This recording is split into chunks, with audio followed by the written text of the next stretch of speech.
Oke guys, kali ini kita akan mengomentar berita ya, akan bahas tentang masalah demo yang terjadi di Iran. Nah, untuk mengetahui konteksnya, mari kita bersama simak beritanya. Kita mulai videonya.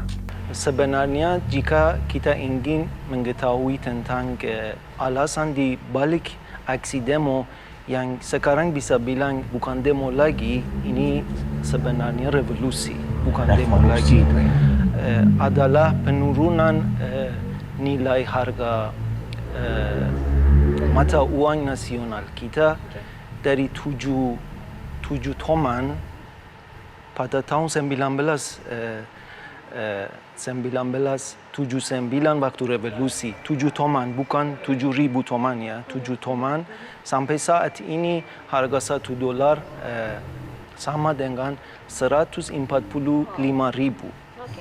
Ya, Setelah inflasinya sangat itu tinggi sekali. mengabaikan suara masyarakat oleh pemerintah Iran, mengabaikan masyarakat dari mengambilkan keputusan penting,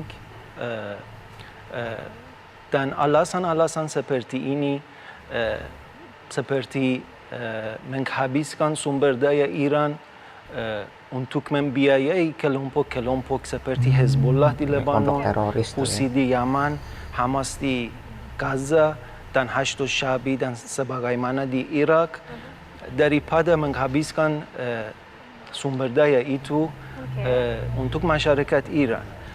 Tuh ya, jadi banyak permasalahannya tuh. Mungkin dari awal tuh ekonomi dulu nih, ekonomi nggak stabil, terus inflasinya sangat tinggi, barang mungkin tidak terjangkau di sana. Jadi orang tuh perutnya tuh benar-benar bermasalah gitu, gara-gara nggak bisa mencukupi kebutuhan sehari-harinya. Bayangin yang harusnya awalnya bisa beli banyak, mata uangnya sekarang sudah berkurang sedemikian banyaknya sehingga mata uangnya udah nggak berharga lagi gitu ya. Jadi masalah inflasi tinggi, ekonomi nggak stabil, ditambah lagi dengan pemerintahannya gitu yang tidak sesuai dengan keinginan dari rakyatnya ya. Jadi bukannya berfokus untuk mensejahterakan rakyat, tapi malah fokus keluar gitu yang dianggap bagi masyarakat tuh kurang penting, kayak membiayai kelompok-kelompok teroris di Timur Tengah ya. Jadi kekayaan rakyatnya harusnya dimiliki oleh negara Iran, tapi malah keluar kekayaannya ya. Jadi bukannya semakin sejahtera, tapi malah makin sengsara warganya ini, sehingga warganya mungkin sudah kesal, udah kayak oh ini udah lama nih terjadi, sehingga akhirnya turun ke jalan untuk memprotes pemerintahan yang sekarang sedang berkuasa. Anda tidak tahu, Iran mempunyai pada totalnya ya cadangan terbanyak, cadangan oil dan gas, minyak dan gas di dunia. Negara yang pertama di dunia adalah Iran. Sumber daya Tapi alamnya kondisi ekonomi justru tidak sejahtera masyarakatnya. betul, betul. Jadi alasan di balik aksi demo atau revolusi ini sebenarnya lumayan panjang dan kompleks tuh ya masalahnya. bertentangan dengan narasi pemerintah Iran. Aksi demo masyarakat Iran tidak dipengaruhi oleh negara-negara yang lain.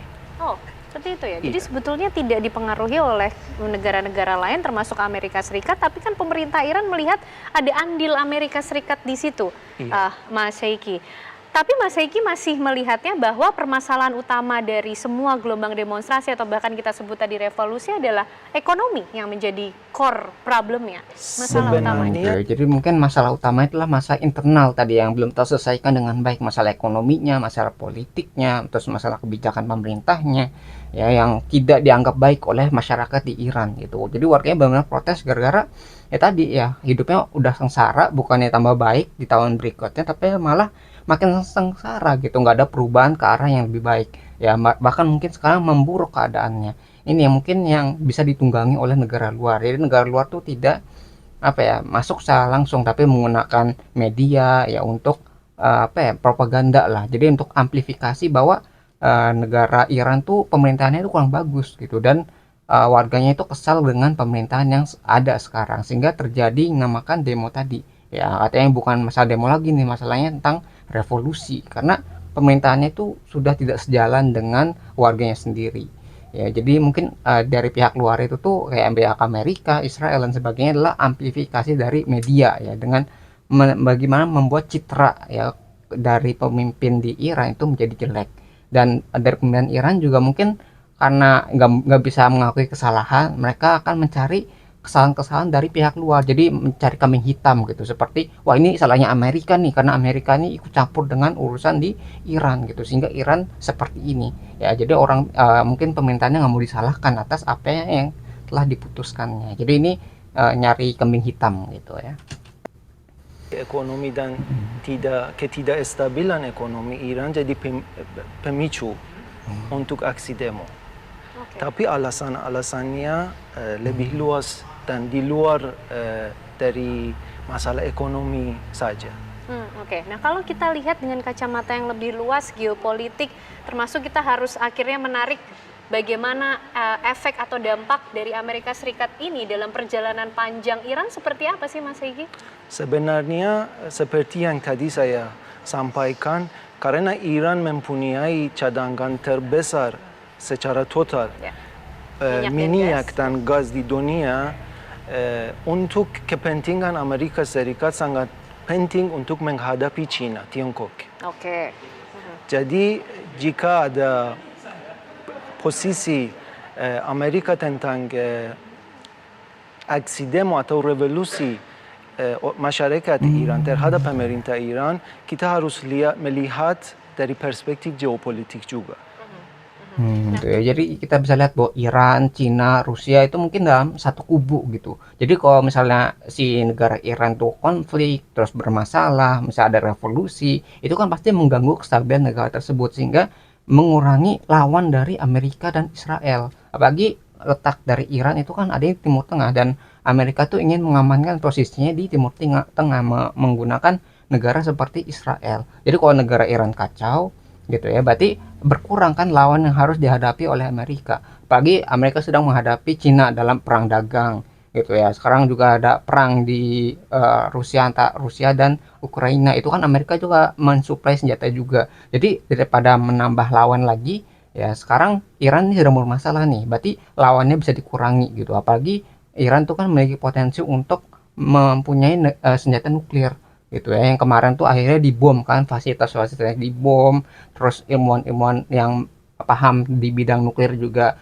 dieliminasi ya, dihilangkan gitu supaya ancaman nuklir tadi itu bisa diminimalisir atau dihilangkan dari Timur Tengah gitu. Jadi ingin mengamankan wilayah Timur Tengah gitulah dari ancaman-ancaman yang berbahaya seperti di militernya ya.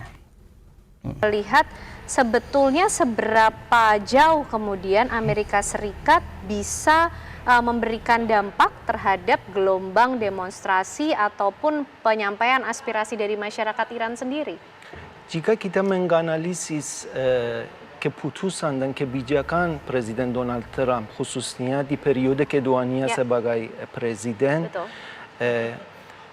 menurut saya Amerika Serikat tidak terlibat dengan dalam perang dengan perang besar dan menyeruluh dengan Iran. Faktanya apa? Faktanya adalah serangan fokus dan terbatas pada fasilitas-fasilitas nuklir Iran dan serangan terhadap Venezuela kemarin. Ya, betul. Itu bukan perang besar dan menyeluruh. Jika ada kemungkinan serangan Amerika terhadap pemerintah Republik Islam Iran, kemungkinan besar itu sangat terbatas dan untuk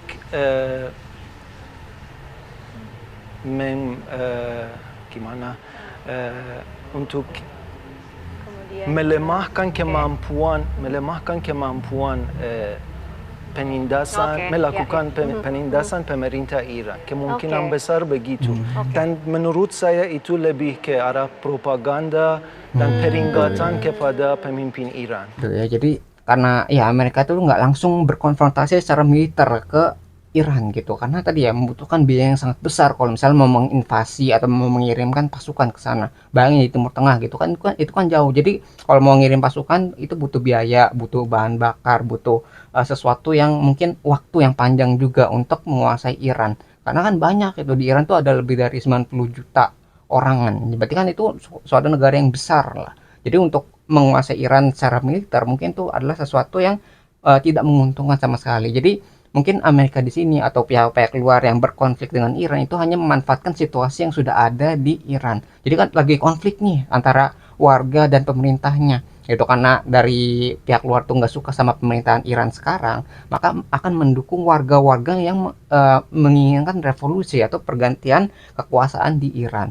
Sehingga kayak tadi ya, melalui media, melalui propaganda, melalui sesuatu yang tidak langsung gitu. Jadi memperkuat posisi dari pihak oposisinya, pihak yang berseberangan dengan pemerintahnya. Sehingga pemerintah dinilai jelek, dianggap diktator, dianggap tidak mensejahterakan rakyat, mungkin malah memperburuk keadaan di negaranya sendiri dan sebagainya. Jadi ini adalah kayak bener kayak soft power gitu kan. Kalau misalnya yang power yang langsung kan militer. Kalau soft power tuh kayak pengaruh gitu. Jadi media-media itu akan memperkuat pengaruh pihak oposisi dari negara Irannya gitu ya, yang berkuasa sekarang lah.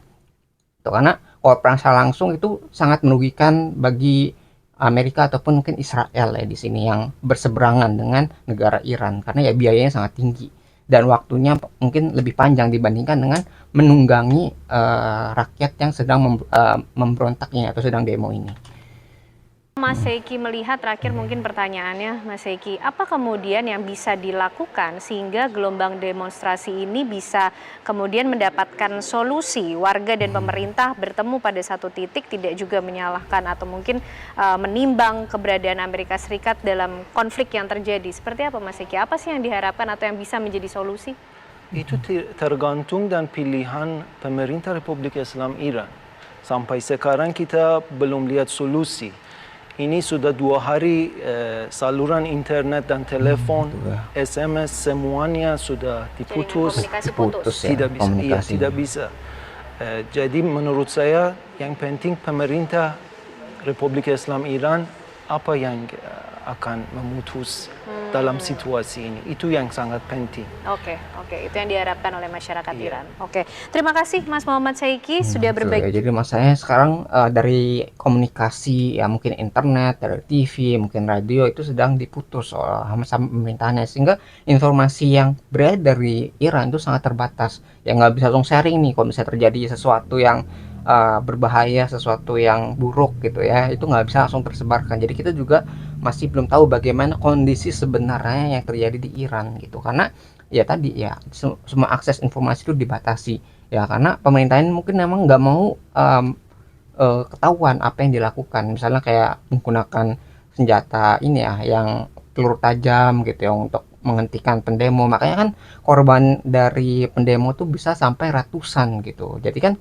itu yang ingin dihindari dari pemerintah Iran, karena citra jelek ya, apalagi menggunakan apa ya, kan ini demonya harusnya demo damai gitu, tapi karena menggunakan senjata tajam, peluru tajam itu akhirnya bukannya memadamkan suasana tapi malah memanaskan gitu ya pendemo. Jadi mungkin makin banyak orang yang demo gara-gara masalah ini gitu ya, yang awalnya di satu tempat gitu ya dari pengusaha dulu, akhirnya menyebar ke berbagai tempat. Mungkin ini demonya mungkin kayak di Indonesia lah, dari satu tempat dulu gitu ya tentang kenaikan gaji kemarin, dan akhirnya menyebar di berbagai daerah di Indonesia.